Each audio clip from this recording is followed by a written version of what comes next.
cette guerre d'agression injuste imposée à la République démocratique du Congo, la RDC sortira victorieuse, vainqueur par rapport à cette guerre injuste, grâce aux efforts et la volonté politique de son chef de l'État, Félix-Antoine Tshisekedi Tshilombo, qui ne cesse d'accomplir et de réaliser ses promesses à travers toute la République démocratique du Congo avec la matérialisation des autres projets en République démocratique du Congo. Kinshasa, problème d'embouteillage, bientôt des solutions urgentes et des solutions idoines pour résoudre définitivement au problème des embouteillages. La voirie de Kinshasa est en train de se refaire. Nous avons fait un tour pour voir quelques artères de la ville de Kinshasa détériorées hier, aujourd'hui en train de se refaire. Nous avons commencé notre visite d'inspection par l'avenue Kulumba, Pelende, Sep Congo pour sortir vers la 15e rue. Je vous signale que l'avenue Kulumba, Sep Congo, Pelende, c'est une avenue parallèle au boulevard Lumumba. Vous avez vu à Kinshasa ce qui s'est passé lors des dernières pluies. Alors, il nous faudrait avoir une autre route parallèle au boulevard Lumumba pour permettre aux gens qui veulent faire des déplacements pour aller à l'aéroport international d'Ndjili avoir une autre route. En dehors de Kulumba, nous avons inspecté quelques artères de la ville de Kinshasa, ce qui concerne la voirie de Kinshasa pour voir qu'est-ce qui se fait réellement. Plusieurs travaux, d'autres sous la supervision et la coordination de l'Office des voiries et drainage OVD, d'autres sur la coordination et la supervision de la ville de Kinshasa ainsi que du bureau central de coordination, le BSECO. Ces travaux, mesdames et messieurs, que vous allez suivre en entièreté sont exécutés par la société Safrimex, un bon partenaire de la République démocratique du Congo. Merci de nous suivre si vous nous rejoignez. Bienvenue à ce nouveau numéro de votre magazine RDC, Infrastructure et Développement. Je vous le disais tantôt, mesdames et messieurs, qu'il y a la voirie de Kinshasa qui est en train de se refaire.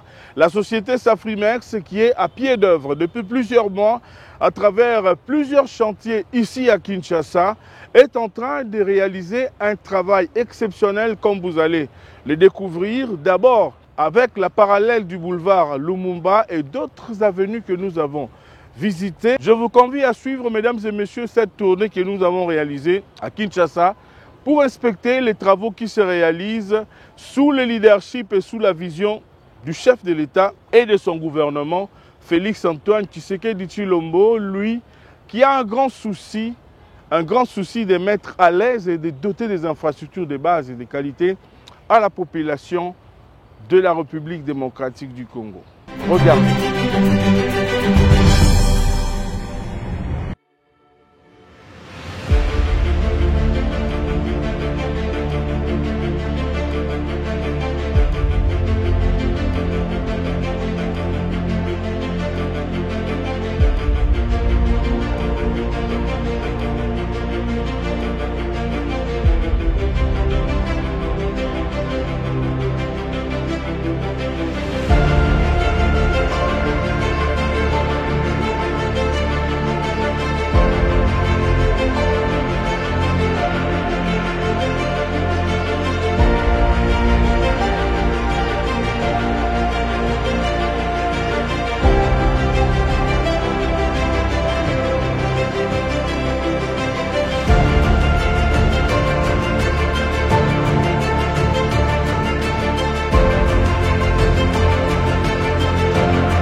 awa toza na balabala Kolumba.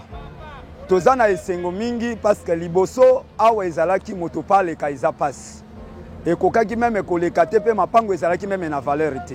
Mais na minute oyo tomoni ke tokomi na prince valeur ekoti pe eza malamu parce que lelo awa soki ke po esili susiate ekoti awa même bakuluna baosali susute. Mais ezalaki kala po moto aleka awa même 18h au 17h même na moi kobotola makambo nyonso loke ya mabe moye te. Mais le lenge tomoni ke presse ekomi awa vraiment ezelo ke sepelisi population pe l'état zo sala musala na yemala. Oyo président zo sala Félix Tshisekedi ezola ki ça était vraiment aza mwana mboka pe aza congolais aza pe souci ya mboka. Parce que soki totali banda koti na kimokozi na ye tozomona banzele zo salema makambo ya malamu ezobonga vraiment pona ngai a continuer lisusu ko sala musala na ye parce que na nzela na ye pe na ki président na yende biso to kumi na presse.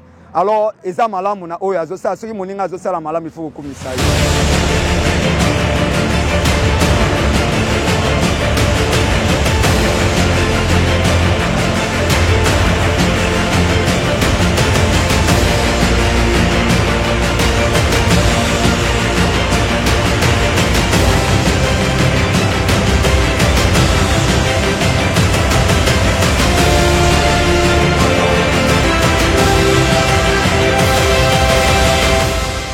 C'est là qui ming va en plaisir. Tu as banda Jésus déjà valeur.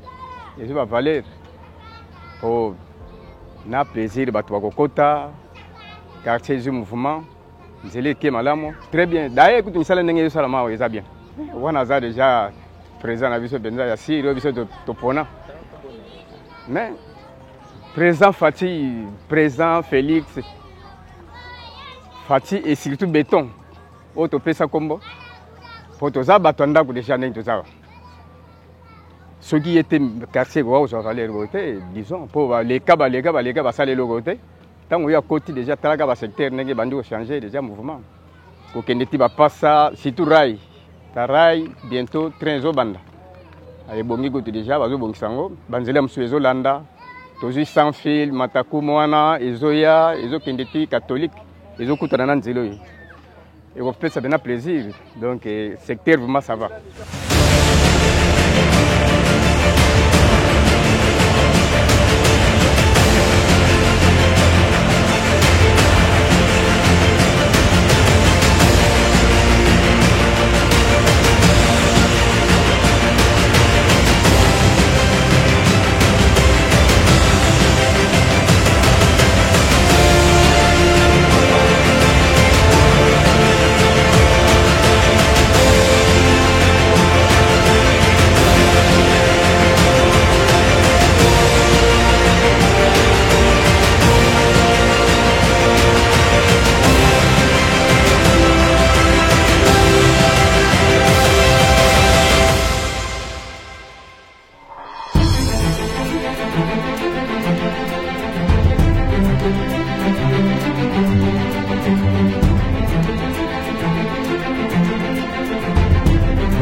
makasi vraiment tozomona innovation na mboka na biso banzela ezobonga surtout koto tosali vraiment temps ebele tozandaki kozala na nzela te mais arrivé vraiment na temps oyo tokomi na nzela tozomona nzela ezosalama déjà donc tosepela makasi vraiment topesa bakonzi vraiment donc longonya ebele na mosala malamu bango bazosala tozomona vraiment mosala eke liboso mboka ekende liboso. Na remercier son excellence chef de l'état Félix Tshisekedi Tshilombo coup de chapeau mokonzi esukaka awa te ekota partout na bacommune nyonso ekozala malamu vraiment.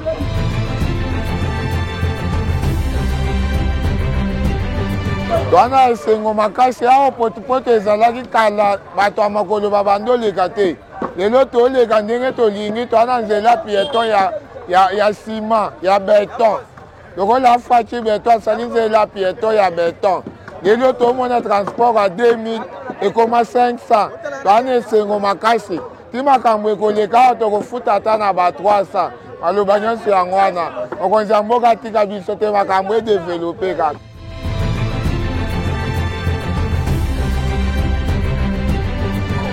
En tout cas, toza kosepela makasi na façon nzela oyo ezalaki potopoto makasi mais lelo président ya mboka amoni asali de façon ke nzela oyo ekoma ndenge ekomi boye tosepeli vuma ya makasi ya koleka.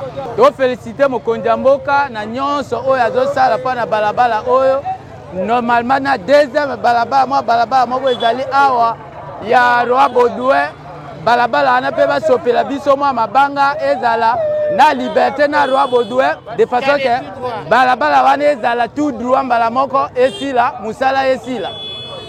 Nzela ezali facteur de développement. Tango nzela ezokota toza sûr que développement pe ezokota na kati ya quartier na biso na secteur na biso. Donc esengo ezali pona yango tozozela penza tolata elata kitende ya sika tout le monde na penza que oui il est vrai que na kati ya secteur sozo be esengo na secteur na biso banzela makadamize ezala epenza te. Alors kitango boye ekoti eza nzela moko pesi biso valeur makasi parce que ekosalisa biso esengo na biso ezali ke ekosalisa mingi désengorgement ya boulevard mituka ekotonda suna boulevard te je crois que ekodimine moke bambouteillage atina wana basengi kosala nzela wana ezala penza bien de manière que embouteillage esila secteur na biso ezala développé quartier kende liboso population to sengeli ko protéger nzela na biso moko si to protéger yango te mutu azate bakala mingi te na toloba na mwana moko so kuzana na po wana ndenge za na likola po wana terrasse mo munene za wana projet basala kala il y a 2 jours passé na to gangela mwana moko ayobwaka matiti wana mais ezobomaka bino moko c'est mingi bino to pembeni je crois que toza na devoir toza exigence ya ko protéger ba caniveau wana na sepe papa makasi to souffrir makasi to kene mbitabe makolo na ba embouteillage na ba mai na nzela na sepeli makasi mai na nzela za lisusu te nzela komi kitoko na sepeli mtasali bwenzamba pambola aba ti papa Tshisekedi Félix na sepeli makasi na oyo sali po na biso Nzambe apambola yo abaksa yo esengela baksa yo Nzamba pambola yo.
Que pour CEP azo permettre bango te ko benda ma ko poussa ma bende na ezonga moi sima po bazo 3 mètres na bango po basilisa musala ce qui s'appelle ça qui mais peut-être la micho musala comme que vers la fin lokwa ya pesi na accord te yango nzela ezokende malembe mais toyebi ke finalité na ye ezalaka akopesa biso kaka to bato basisila biso nzela biso ekoma kitoko. Topesi papa Félix Tshisekedi merci mingi mpona initiative oyo asaleli biso banzela ezalaka baprojet kala me barealizaka yango te me ye arealize yango en tout cas.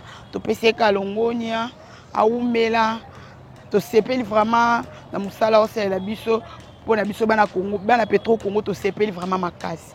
Merci beaucoup nzamba pambola ye vraiment. Normalement même na Kulumba bapesaki ordre bafongolaki nzela awa siko na sepe po bafongola biso nzela sepe alingi te sepe alingi babuka bamapango ya bato na pourquoi po parce que bametre oyo bazwi eza normalement ya bamapango ya bato mais limite ya sepe ezosenga mpo sepe afongola nzela po biso tozalaka na moyen de transport ya kokomaka zandu ya kokomaka limite ya ville donc eloko ezoboma biso ezaka sepe alingi kopesa nzela te siko tokosala nini mpo na nzela oyo donc nzela tozala na posaki makadame ebimaka ye dimine biso embouteillage. Papa Fachi eloko mona osengaka yo za Fachi beton toujours ntango fo ezalaka makambo ntango eza milie oyo ya bakaskade ya baguerrier ezosenga papa donc bato ya route bato ya sepe bafongola biso nzela bato ya sepe bafongola biso nzela papa. Ezali eloko moko ya motuya oyo vraiment tosepeli nango depuis que tozali bacongolais et puis tobotami na kati ya Petro Congo awa totikali komona te mokolo moko eloko ya boye esalama. D'abord nakopesa lokumu makasi na chef de l'État oyo akaniseli biso bana masina précisément na Petro Congo mpona kosalela biso nzela oyo tobandeli mpena konyokwama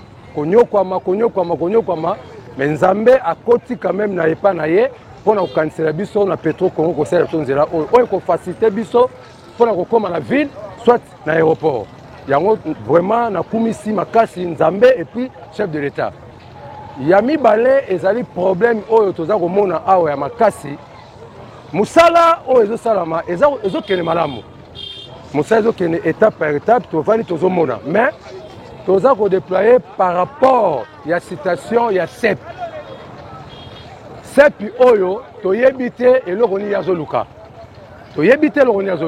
soki lelo nzela oyo eza bloqué par rapport ya sepi donc sepi ali kosede te yango tozotuna est-ce que sepi aza na makasi koleka peuple congolais toboyi kokoma ntina niveau ya kotake ye mpo ezali société pétrolier tozosenga na bakonzi batala likambo ya sepi oyo nzela eza bloqué pour le moment.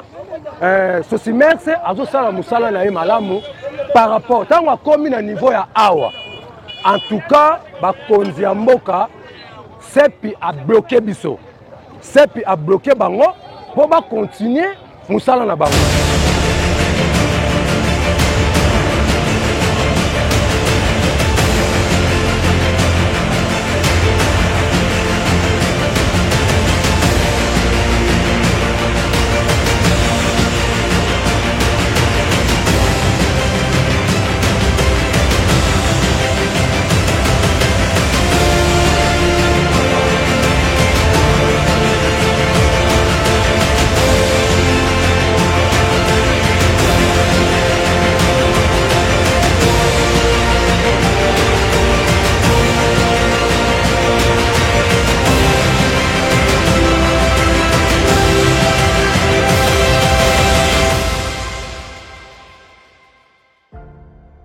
Naza ko remercier chef de l'État na oyo nyonso asali mpona biso akaniseli biso tozalaki lokwa bato moko barriere babosana biso papa avenir ekomaki sali te éclairage public ezalaka te tosepeli na makadamu oyo vi bambouteillage eza na balabala na boulevard kuna badekante situation wana mpo bapesa accès mpe na avenir oyo so makadamu ekoti papa ekozala malamu koleka. Merci na chef de l'État umela simba nzete tolingi ozala kaka po continuité na yo makama malamu kozala papa merci vraiment merci beaucoup.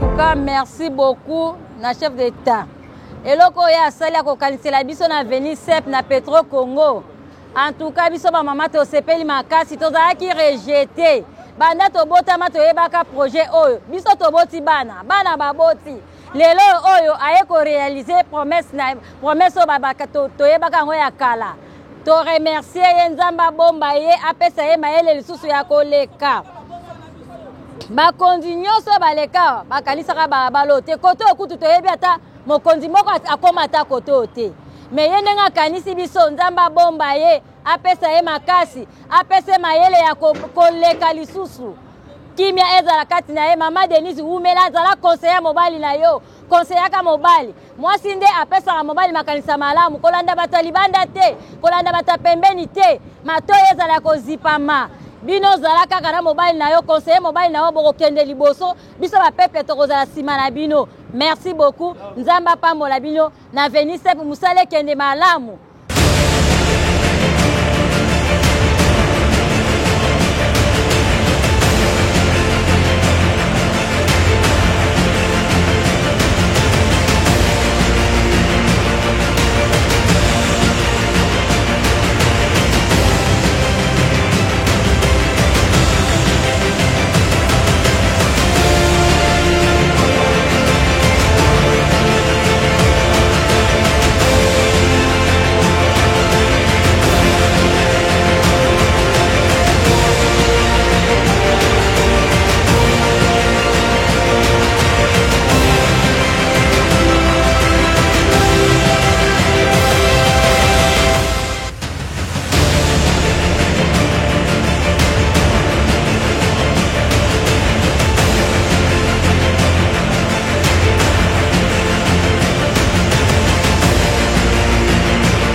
Plateau Kabamba commune Kinshasa nzelo banda ekufa nga mwana nga na boti depuis 1994 ya liboso ekufa avant 94 mais tokamwe pa raisonner biso plateau a raisonner biso Kabamba to moyeba bando sala banda bo marché kuna ba osaba kanisa minene en tout cas to éviter loni to pesa en tout cas na ebisika muko atombolo avant danae avant ane na ngwende na ye po plateau modele babosa biso na plateau toyebi ke ide ya bumba euti epai na ye nde ti basalela biso plateau mbula na mbula banda plateau babandona yango toyebi te so balalaki wapi en tout cas parti beto umela na o papa vanda na o na ngwende na yo en tout cas safrimesi baosala mosala makasi naza na esengo makasi kutu nazosambela mpona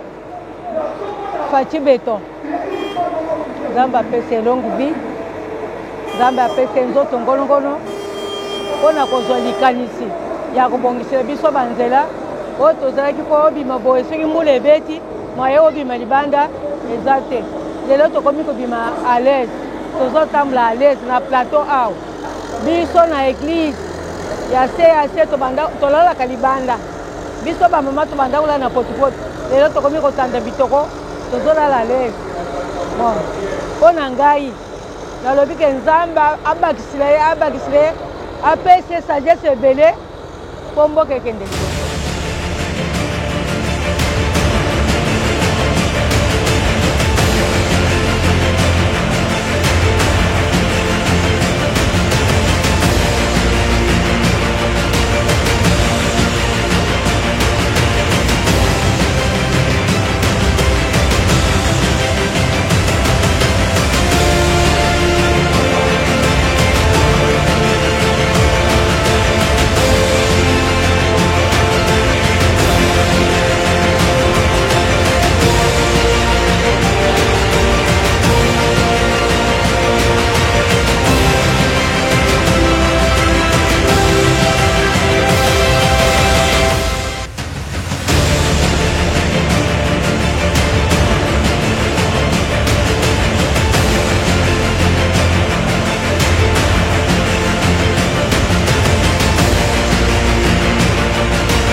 merci mpona mokonzi ya mboka ndenge azosala mosala bambula oyo ya makasi oyo ezobeta oyo bakartier na biso oyo ya Kapinga eza su na mutu mosusu te akolandela yango foka chef de l'état merci papa nzambe apambola yo abakisela oyo ya ebele oyo nyonso to ezozanga abakisela yo papa aka toza na are église Chikabamba sayo commune ya Barumbu tosepelaki makasi nde toomona makambo nyonso misala ezotambola mpona mokonzi na biso son excellence monsieur le Félix Tshisekedi Tshilombo topesi elongonia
Nous avons fait parler le directeur technique, M. Willy, de la société Safrimex, qui nous a expliqué et qui nous a parlé des réalités, de ce qui est fait, de ce qui reste à faire et des difficultés rencontrées par rapport à tout ce qu'ils sont en train de faire. Regardez.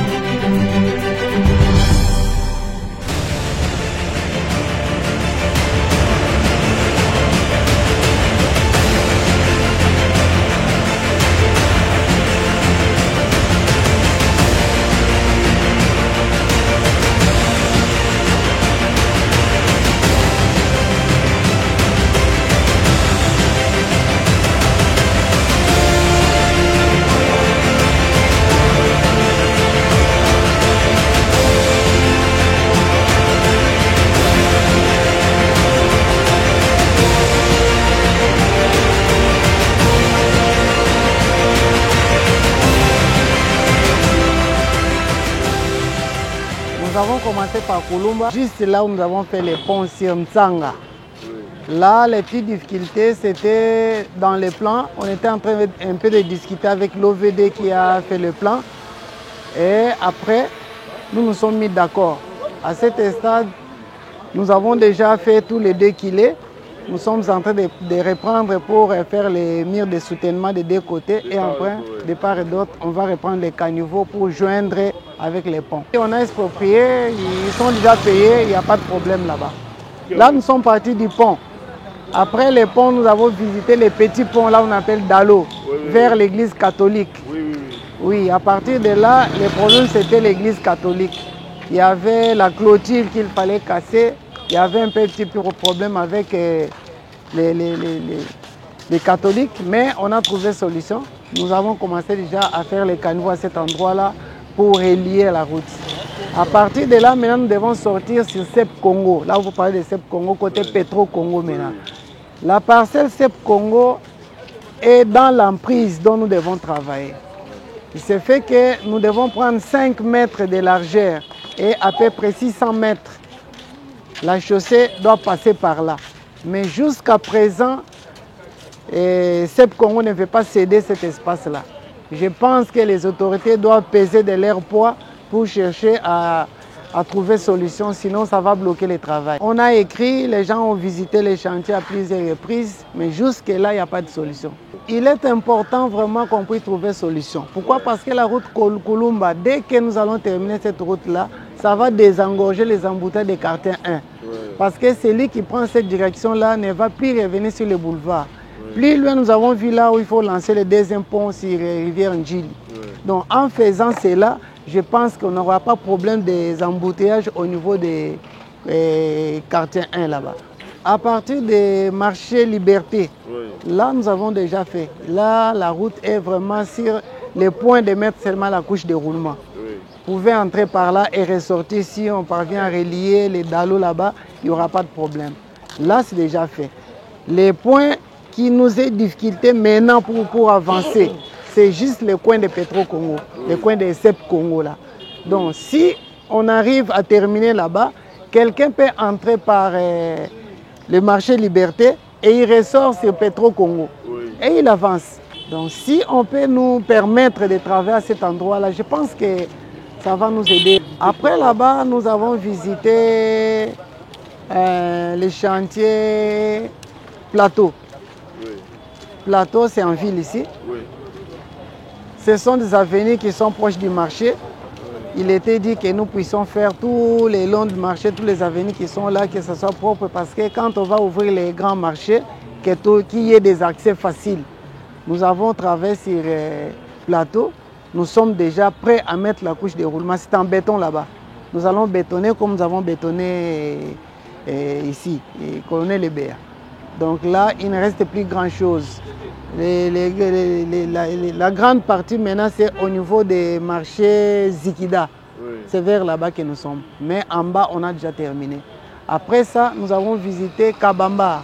L'avenue Kabamba aussi, nous sommes en train de travailler. Il y a les caniveaux que nous avons vus en train d'être faits. Ça, nous sommes encore au début. Il n'y a pas longtemps que nous avons commencé. Et il y a encore l'avenue Bokassa que nous avons aussi visité. On vient de commencer, il y a des caniveaux qu'on est en train de faire. Je pense que c'est ça les travaux que nous avons faits. Et maintenant, nous sommes sur l'avenue Colonel Lebea. Voilà, toute cette partie est déjà bétonnée. Avant, ce n'était pas comme ça, on pouvait demander un peu de part et d'autre.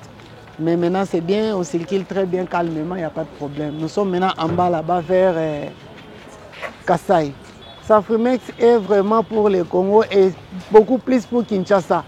Nous sommes en train de travailler sur beaucoup plus des artères à Kinshasa pour essayer de désengorger par-ci, par-là, pour qu'il n'y ait plus des embouteillages. Je pense que nous sommes en train de travailler pour la population, que la population nous fasse confiance et nous allons aller de l'avant. Que les chefs de l'État puissent nous aider aussi à avancer. Je crois qu'il a fait déjà un grand pas.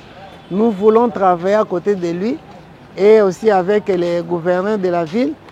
Il a lancé son mot, il dit Kinebonga.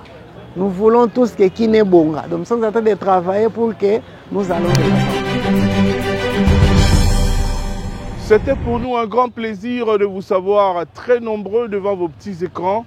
Congolais, tellement de partout où vous êtes, balobi eza likamwa mabele, donc biso tout est place tozalito tellement.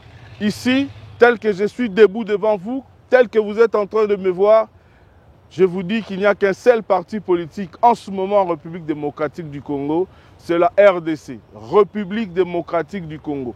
Un seul drapeau, un seul peuple, une seule nation, un seul chef d'État, un seul gouvernement. Mesdames et messieurs, soyons tous unis. Unis, l'unité, dans l'unité, nous allons gagner et nous allons bouter l'ennemi dehors. Congolais, Téléma, Bendele, Koyate, de partout où vous êtes, bravo et félicitations au chef de l'État pour la volonté qu'il a démontrée. Aujourd'hui, tous les Congolais le savent que Félix Tshisekedi a dit non là où les autres ont dit oui, là où les autres ont fermé les yeux et la bouche pour ne rien dire. C'est l'intérêt du Congo qui prime. Vous venez de voir les infrastructures, ce qui s'est fait grâce à la société Safrimex qui depuis un certain temps accompagne la République démocratique du Congo avec la matérialisation de projets d'infrastructures, de voiries, des bâtiments. Tout ce que nous vous avons présenté même dans les émissions précédentes. Ici, nous disons merci et bravo au président Ibrahim Issaoui, le président du groupe Sosimex, lui qui est un bon partenaire pour la République démocratique du Congo. Président Ibrahim Issaoui, Coup de chapeau à vous et coup de chapeau à tous les partenaires sœurs qui accompagnent les différents projets que vous avez vus. Ici, j'ai cité l'OVD, le Bureau central de coordination et même la ville de Kinshasa. Le prochain numéro, nous allons vous montrer la suite des avenues qui sont bétonnées, d'autres qui sont en cours de bétonnage et d'autres qui sont complètement réceptionnées. Merci de nous avoir suivis, mesdames et messieurs. Le rendez-vous est pris pour le prochain numéro. Au revoir. Prenez bien soin de vous et de vos proches. Ne soyez pas distraits. Le Congo est un, restera un et indivisible. Tosangana.